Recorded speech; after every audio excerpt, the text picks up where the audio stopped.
C'est bien, madame la journaliste. Je vais le suivre comme tout le monde. Tout à l'heure, la rentrée judiciaire de la Cour constitutionnelle. C'est comme à la tradition, nous assistons régulièrement à des cérémonies de ce genre. Mais aujourd'hui, particulièrement, mon attention a été attirée sur la multiplicité des cérémonies de ce genre. Vous allez vous rappeler, comme moi, qu'il y a 2 jours que nous avions été ici, et cette fois-là, c'était la rentrée judiciaire de la Cour de cassation. Et aujourd'hui, c'est la rentrée judiciaire de la Cour constitutionnelle, et demain, j'ose croire, ça sera la rentrée judiciaire du Conseil d'État, et ainsi de suite.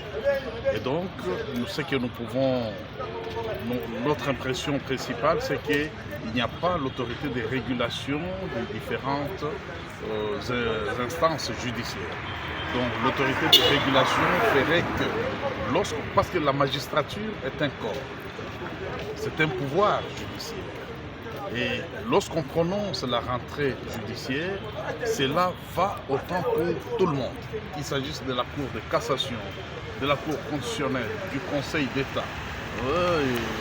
Donc toutes ces instances judiciaires doivent avoir une seule rentrée judiciaire, ce qui n'est pas le cas.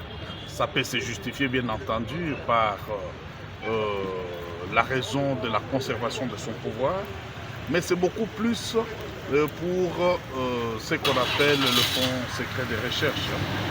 Et chaque institution voudrait avoir sa part de fonctionnement lié aux frais de recherche.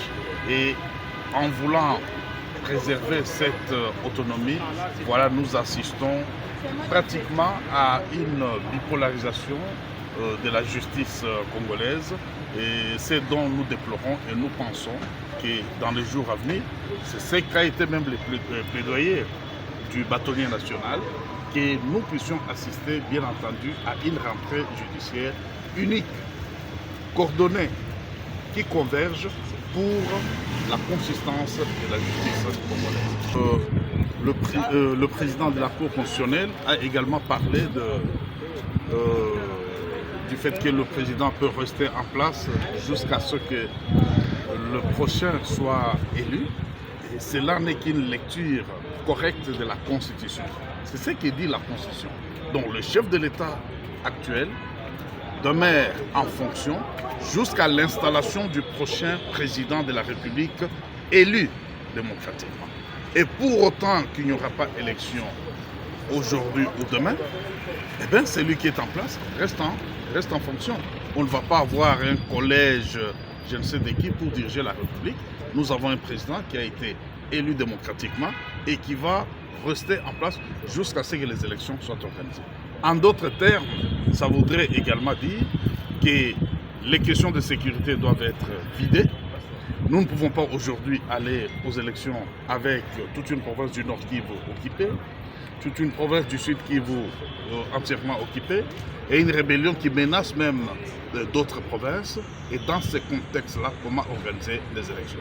Et parce qu'on ne peut pas voir la crise de leadership au sommet de l'État, c'est le président actuel qui va demeurer en fonction. Voilà ce qu'avait pensé le législateur congolais. C'est ça même l'esprit du constituant congolais. Donc la lecture du président de la Cour constitutionnelle est une lecture conforme à la Constitution de la République démocratique du Congo.